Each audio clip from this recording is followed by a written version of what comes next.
गली में गुजरिया तो हिकड़ी बानड़ी हुई सा रोए पई बीठी। साईं फरमाए तो छो थी रोई? या रसूल अल्लाह मुखे घर वारन पैसा देना तो वखर वठी आ, पैसा मुखा गुम थी विया, हाणे रोआ थी बीठी तो अले मुखे मारींदा, अले छा कंदा। साईं फरमाइन था तो ही पैसा थई वठ।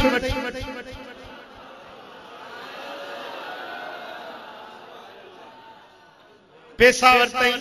या रसूल अल्लाह देर थी वया, माइट मुखे मारींदा, मुझा मालिक मुखे मारींदा। साईं फरमाइन था घबराए न, मां मोहम्मद तो सा गॾजी थो हला। मुझा सोना हबीब उन बानड़ी सां गॾजी विया, उन माई वखर वरतो हबीब गॾु। जेॾीमहिल ओ उन जे दर ते पहुता त मुझे सोने हबीब मदीने वारो साईं सॼी उम्मत जो मालिक आ। हाँ जे न मुझे घर मुझो दिलबर नबी अचे त मुझे ला त ईदुन में ईद हुजे। जे मुंह घर मोहम्मद घोट थिए मेहमान त पेकन सूदो पान घर तड़ घोरिया घोटता। हबीब उन्हें बुढ़ड़ी सा गॾजी जेॾीमहिल दर ते विया त महबूब अंदर न विया, इजाज़त वरतऊं। हबीबन सलाम पढ़ियो, अस्सलाम वालेकुम घर वारो, मां मोहम्मद करीम आयो आया। हबीबन नालो मां मोहम्मद करीम आया ऐं सलाम कयूं, पर घर मां सलाम जो जवाब न मिलियो। वरी ॿियो भेरो हबीबन करीमन सलाम कयो, घर मां सलाम जो जवाब न मिलियो। वरी मुझे दिलबर नबी टियों भेरो सॾु कयो, सलाम कयो त अंदरों आवाज आयो, लब्बैक या रसूल अल्लाह।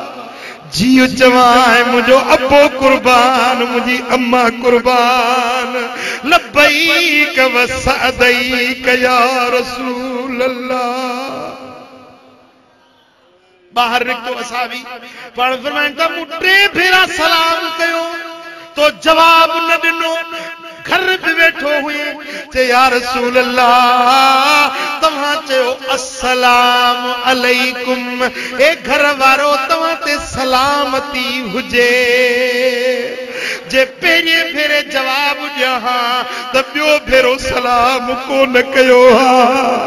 जे ॿिए भेरे जवाब ॾेई विझां त टियों भेरो सलाम कोन कयो हा। दिल पई चवे त यार ॿोले त ॿुधा, हबीब ॻाल्हाइनि त दिल ठरे, महबूब ॻाल्हाईंदा वञण त दिल ठरंदी वञे, सलाम कंदा वञनि त रहमत वसंदी वञे।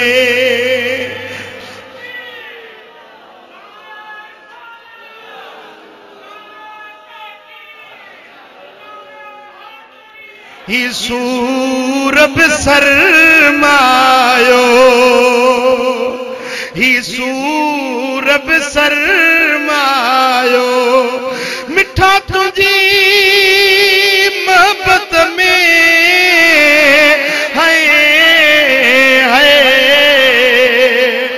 मिठा तुझी मोहब्बत में मुखे ॾाढो मज़ो आयो।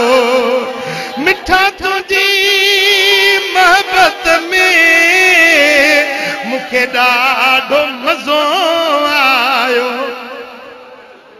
अॼु मातलीअ ते मींहुं उठा, ओ मातलीअ ते मींहुं उठा,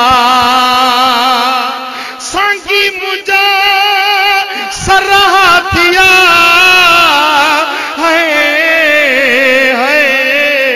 मुंहिंजा अपना सरहा थिया,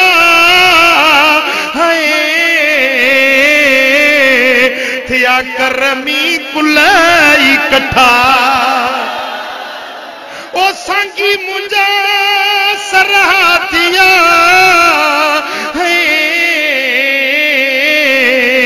थिया करमी कुलाई कठा